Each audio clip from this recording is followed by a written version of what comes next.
Siddharth Bhatia, do you also believe that the BJP now is consolidating itself in Maharashtra, and what we've seen in the last few days only confirms that this Maha coup will only further consolidate the BJP as the party number one of Maharashtra?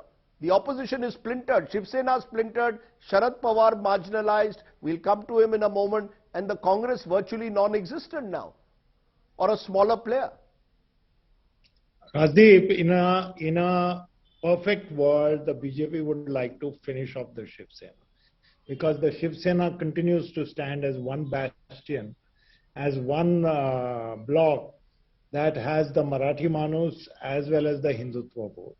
So they wouldn't like the Sena to exist. In fact, I think Mr. Shinde also might be aware of this, that if he stays on too long with these people, the BJP has a history of finishing off its allies, or at least compromising them, sidelining them, etc. So at the moment they're using the Shiv Sena, that is Eknath version, and earlier Uddhav Thackeray saw through this and immediately broke off in 2019.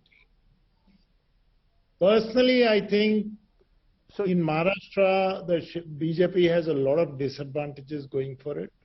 It's a Brahmin and Bania. The Hindutva has a shelf life, but we don't know how long. And if you see collectively, all the other three parties have far more than the BJP does. So it's got a long road ahead. But it's changed. But Siddharth Bhatia, the BJP in Maharashtra is no longer a Brahman Bania party. It's very much driven now by the new OBCs. This is a new BJP. If we look at it from the past prism, this is not the party of 20, 30 years ago. This is an aggressive new BJP. And now in Eknath Shinde, they will now have a face from the Kunbi Maratha community who they've made chief minister. So I just think that the BJP seems to have moved with very careful in a very careful strategic manner to expand across Maharashtra. Go across the state today, the BJP is there in virtually every corner. The problem was the Shiv Sena was competing for their base at times. Now they are slowly but surely trying to finish the Sena. Yes, that's what I said. They're trying to finish. The OBCs may have come in, but the dominant culture continues to be Brahmin oriented. Devendra Fadnavis was the second Brahmin chief minister after a very, very long time. Eknath Shinde is definitely a kind of front man who will help them get something.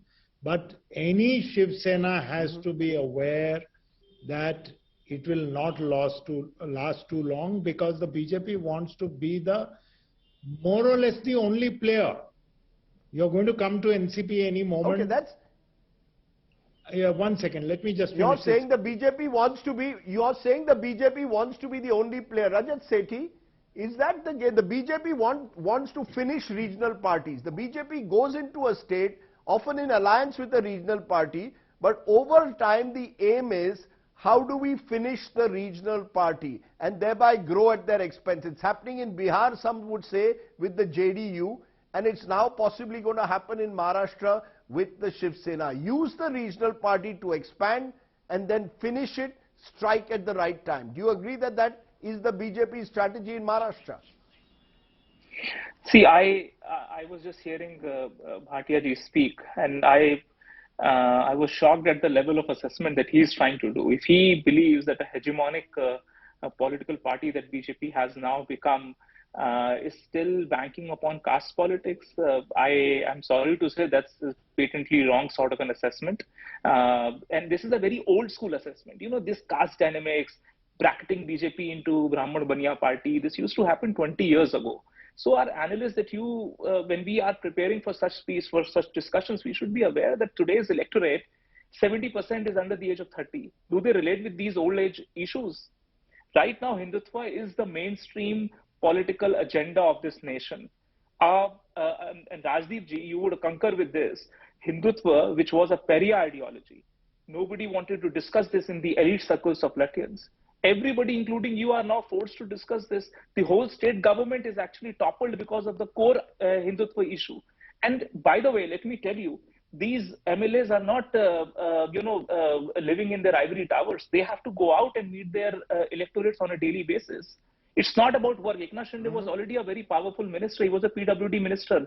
Why did he go this overboard to actually, form this government, walk out and create this setup? The core agenda was greed for power. The electorate. Greed for power. No, sir. This is not at all true. The amount of risks that he took.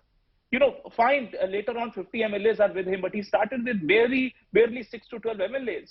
That's the amount of risk, because you need a larger than life canvas in order to script such a story. And that larger than life thing was Hindutva. Okay. And that demand was coming from the electorate. It was not something that Uddhav Thackeray was comfortable in peddling, because all he wanted was power.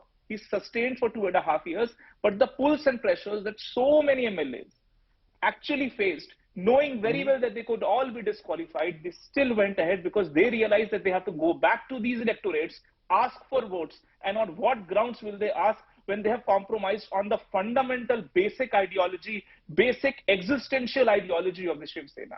And this is why you are asking about ideology. Shiv Sena is a confused entity. It is acting like a shuttlecock right now. They went all the way into the camp of NCP and Congress, pushing forward a vacuous secular agenda. Fine, you do it, but will you create an independent political ground on that corner? Absolutely not, because NCP and Congress is not going to give an inch to Shiv Sena. And these MLAs who left, they realized that they will not find political space in that corner. They have to come in and side with BJP or possibly merge with BJP, whatever, because Hindutva is the base agenda in which they have to go to their respective constituencies. That's the real reason.